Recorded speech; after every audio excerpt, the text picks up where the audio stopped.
Hey guys, welcome back to the channel, or if you're new here, welcome officially to the channel. This is, as you know from the intro series, where I go into odd gaming accessories or peripherals that developers made to get us more into the game mentally and physically.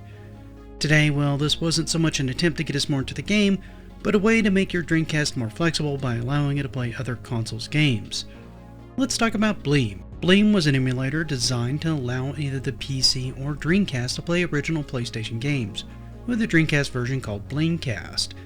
It was released in March of 1999, less than a year after the launch of the Dreamcast itself. Now, this was a small venture, originally consisting of just two people, David Herpensheimer and Randy Linden.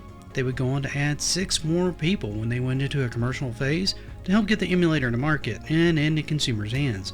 So overall, a very small team working on this. How did they get this to work though? How well did it work? Well, let's take a look.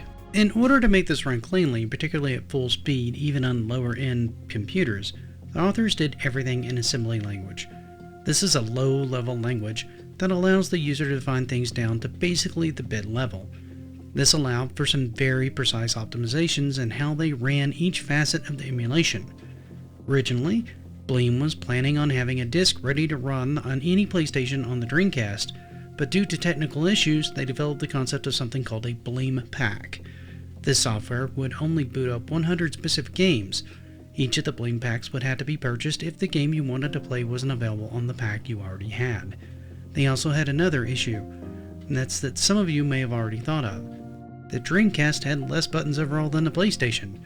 To fix this, Bleem had the idea to release their own controller, which was designed to look similar to the PlayStation controller itself. They also came up with the idea of the PlayStation to Dreamcast adapter. This would obviously allow you to use a PlayStation controller on the Dreamcast to make it easier to play the games. However, due to a large amount of technical difficulties, pretty much all the controller ideas in Bleem packs were scrapped. This wouldn't be the only problem they would face, however. Eventually, Bleem would go under.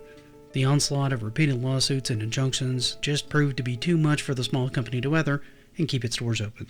So while Sony never actually really won a battle against them in court, they would eventually win the war by consistently keeping them tied up in litigation and out of the office. This caused the mounting costs of both the litigation and the fact that they couldn't work on their product that caused them to shut down in 2001. This confused much of the staff who all along saw this as a positive product for the PlayStation. And I can hear most of you laughing at this point, but they really weren't that far off base. You see, the PlayStation was reaching the end of its lifespan, and this would have opened up an entirely new library to PC users, which was in the tens of millions at the time. The customers would get access to the games on both platforms if they owned both, or could just purchase PlayStation games and play them on PC if they didn't already own a PlayStation. The same for Dreamcast users.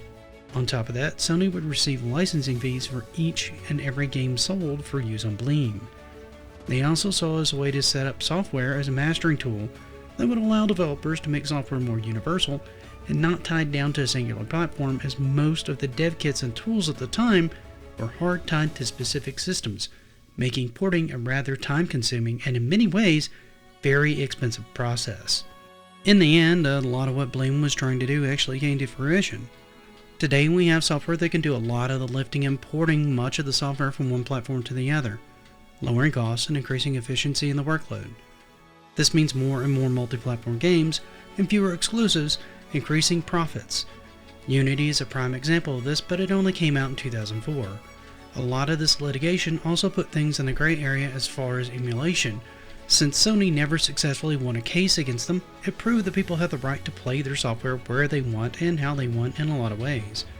It by no means made emulation legal, but it did put some buffers in place as far as the legality of owning and using them. However, what do you guys think of this? Are you glad they were shut down, or do you think this would have made things better and more flexible in the long run had they survived? Do you think Sony abused the American legal system to wear them down?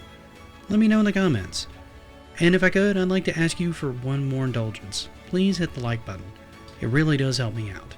And if you aren't, consider subscribing. That also helps me out a ton. But until next time, thank you again so much for spending part of your day with me. And until next time, happy gaming.